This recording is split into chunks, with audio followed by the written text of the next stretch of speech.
Hi, this is Mary. And Michael. Other stuff. Let's see. This past Sunday, February 7th, we went to a comic show. It's about an hour and a half away from home. And it's not a big con or anything like that. It's about maybe, let's see, 1, 2, 3, 4, 5, 6, 7, 8, 9, 10, probably about 10 dealers or so. So probably about 10 dealers or so that rent out a smaller sized room in a hotel, and they have some key issues, but most of them are selling. They have like dollar boxes and $2 boxes, and everything from Silver Age comics to bronze, all the way up to modern comics. So. And they have them on sale. So we'd like to go out there when we can.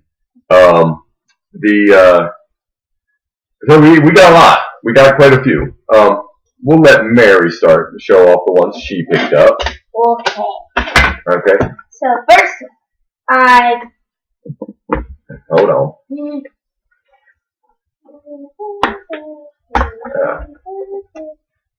There we go. Let's get this down here. FA. First, I have the Beach Blanket Bongo. Alright, so I got Beach Blanket Bongo for Simpsons Comics. And it's a graphic novel. Yep.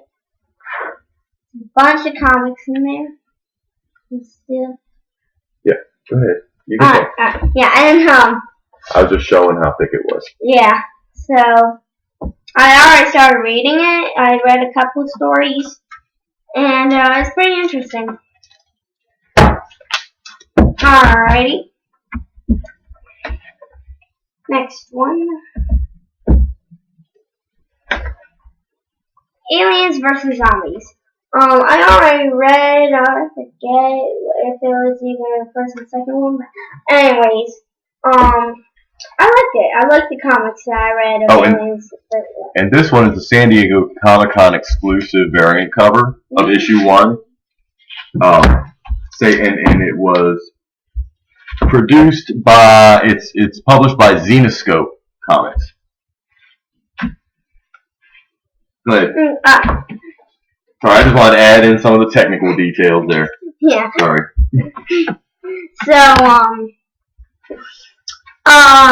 it's just kind of, like, zombies and aliens fighting. That's kind of what versus means. And, but you haven't read it yet, so you don't have to go into detail if you haven't read it. Yeah. Alright. So, I'm gonna try this one out. Starfire. I definitely like her from T9's Go and all that stuff. This is number 1. Yeah. And let me see what year this was published in. It doesn't say on the cover. Why don't you go ahead and show the next one? Alright.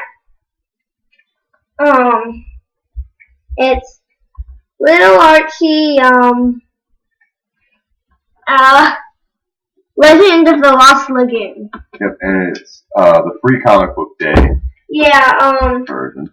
Yeah, the guy that was selling it, he gave it to me for free. Yeah.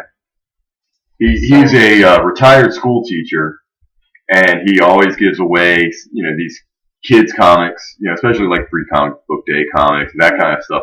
He gives away for free to kids. So he did the same thing last time too. The last time we went to the show. So back to Starfire. This was published in September 1976, and this is Starfire number 1. Yeah. So she actually looks a whole lot different from in the TV show and everything. Yeah, I'm not sure if that is the origin of Starfire or, but it's definitely her first solo issue. Yeah. Okay. This is the Rebel version. So, okay, here I'm gonna show these together. Okay. So it's the X-Files comics. Before when we were looking through one of the other boxes, I asked if X-Files made some comics, and they do and stuff, and then I was actually able to find them. That really, surprised me. So I got, X-Files 7, 8, and 9. So, I'm excited to read those. Yeah. Because I already like the TV show. Yeah, I'm not sure if these are news stories or if these are adaptations of episodes. Yeah. They're published by Topps Comics, which in the mid '90s, so they're from the original run, 1995. I don't know if these are adaptations of the original. I don't think so. I think these might be new stories, but I don't know. I'm not sure. You don't know. Alrighty. Like the TV show and everything, it's all just full mystery and everything. So. Yeah, kind of cool. Yeah. I love X-Files. Yeah, it's pretty cool. Alright, so. Hold on. What? You can go ahead and start showing that. Alright. So, I got a, Ripley's Believe It or Not Ghost Stories. Because I just kind of like ghost stories, and it's Ripley's Believe It or Not. So. Yeah, they're not in great shape, but these were only, I think, $1. I think we paid for them. Yeah. Maybe $2. Yeah. But they're reader copies. I mean, that's what they're for. They're not, these aren't meant to be investments or anything. They're meant to be enjoyed. So I'm not sure what issue numbers these are, but she got this one here, and then she got this one here. They're both published by Gold Key, which, was, famous. This one here is from 1974. And I'm checking this other one. This is from 1973. Gold Key was famously did the old Disney comics. I think Uncle Scrooge was one of the most popular ones. If I'm remembering correctly, I think they also did the old Hanna-Barbera comics. So back in the 60s and 70s is when they were really active. She likes ghost stories, so. Yeah. Okay, go ahead. The next one. Alrighty. This is number 1, Aliens Earth War. And that's Dark Horse Comics. Okay.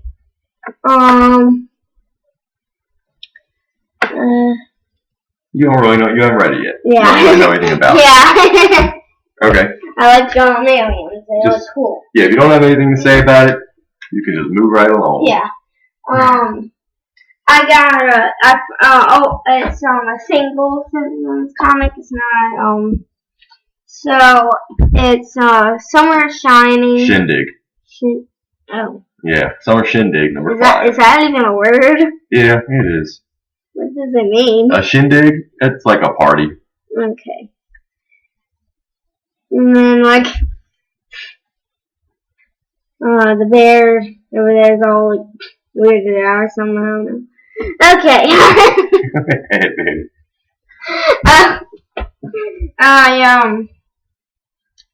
And then I got another one. It's the Super Spectacular, and from the looks of it, the Simpsons family get superpowers. That's what it looks like. And then last but not least, it's the it's a whole set of it's 4 issues. Yeah.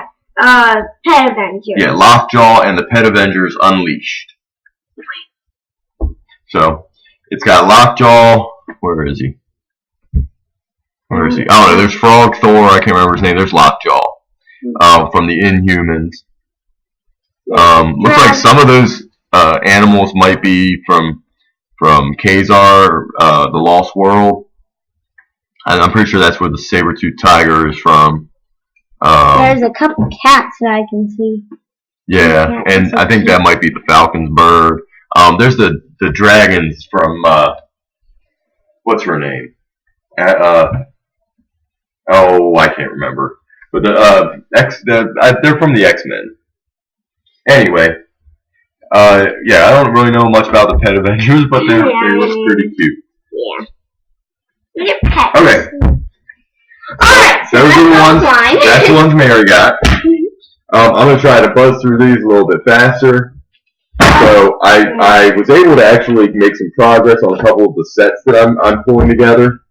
So first off is my Evolutionary War set annuals that ran through the series that ran through the 1988 Marvel annuals, featuring the High Evolutionary, and so I got Web of Spider-Man Annual number 3.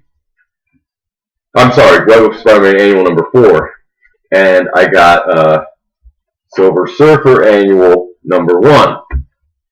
So those are both those are two of the ones I didn't have yet. I think I have all, but I think I'm down to maybe 3 left that I don't have yet.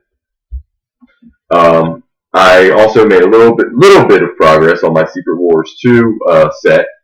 I got Uncanny X-Men number 202 and Amazing Spider-Man number 273. Then I got one that is part of it, and this is a comic I used to have 20 years ago, 20 plus years ago. I guess, God, at this point, probably almost 30 years ago.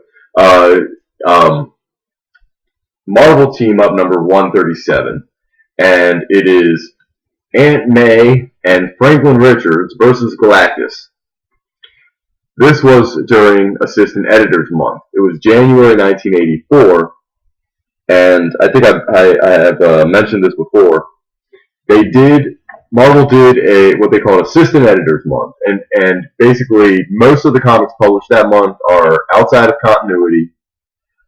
They are basically seen as jokes and hoaxes and or completely irrelevant. Like for example, the Avengers that month features the Avengers making an appearance on the David Letterman show. This one here, Aunt May and Franklin Richards versus Galactus. I mean, this is something, Spidey even makes a little comment here. What does he say? What's going on here? This is supposed to be my comic. So, yeah, just silly. The whole month was silly, but I loved them. The comics that came out were great. And all of the Assistant Editors Month comics had that little stamp. It's Assistant Editors Month. Don't say we didn't warn you. Okay, so then I got some, because they were free, I found these kind of all together in a dollar bin, so I went ahead and picked them up. I've been meaning to get these for a while and just hadn't up till now. So we have, from the original Vision and Scarlet Witch limited series, we've got number 2, this is from 1982, number 2 and number 3. I believe this was only a 4-issue limited series, the first one. I'm not positive about that. And then from the second Vision and Scarlet Witch limited series, which was a 12-issue, I got number 2, number 3, number 5, number 7, number 8, and number 11. So that's a pretty decent chunk out of both of these two series, which I would like to go ahead and get all of them at some point. It shouldn't take too long to pull them together. I think it's this is 6 out of 12 here, and 2 out of the 4 in the other one, if I'm correct in remembering that it's only 4 issues. So pretty cool. Then I also found these in a dollar box, and it was a nice little run. So I went ahead and picked it up. Something I've been meaning to get into. I used to have them again, back in the day. One of the things I liked about this is this was one of the first Marvel comics to break the fourth wall. Something of course Deadpool is famous for now, but she was doing it years before. We've got the Sensational She-Hulk, number 2, number 3, number 4, number 5, number 6,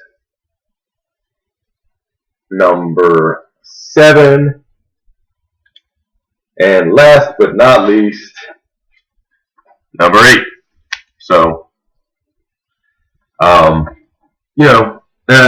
it's a cool one, and it kind of hits me in in my double funny zone because it's Hulk related. I've got a huge Hulk collection, big fan of the Hulk, and it has the kind of irreverence and the fourth wall breaking that I also like. So I'm gonna try to get the whole series of Sensational She-Hulk, and most of them I should be able to locate in dollar bins or for relatively cheap. All right, so I went ahead and also was worked a little bit on another couple of runs that I'm pulling together. Number one, I got this for a couple reasons. I'm trying to collect the newer Avengers, which was basically Jonathan Hickman for a while and Brian Michael Bendis for a while. I got this issue because of the Red Hulk's appearance, obviously. And then, depending on how much I like it, I might go out and pick up some of the other A versus X crossovers.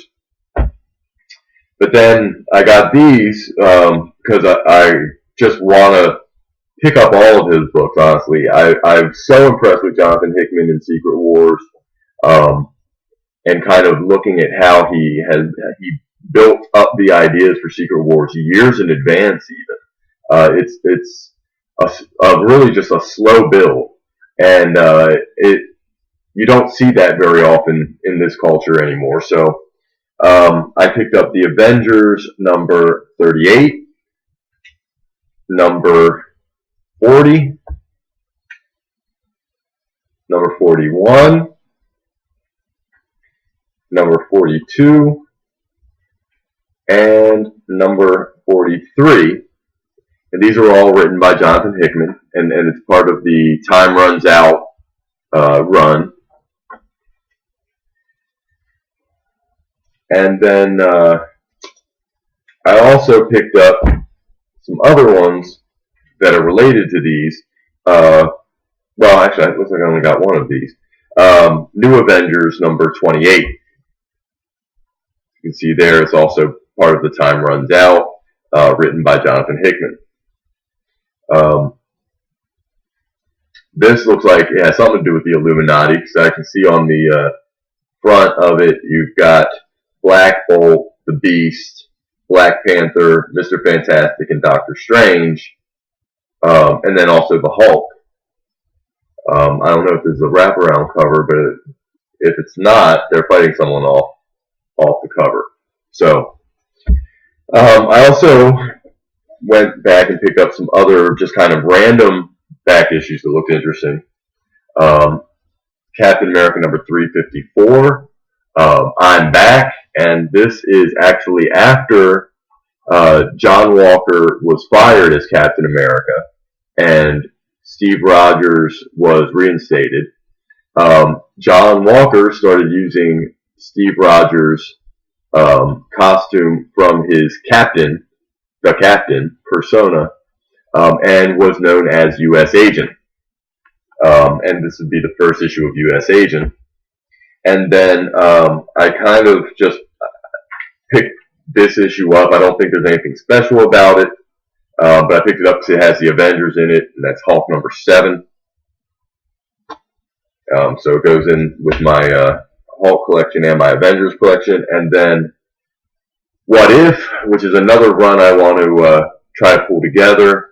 I got What If number 3.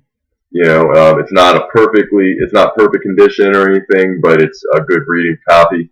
And it's What If the Avengers Had Never Been.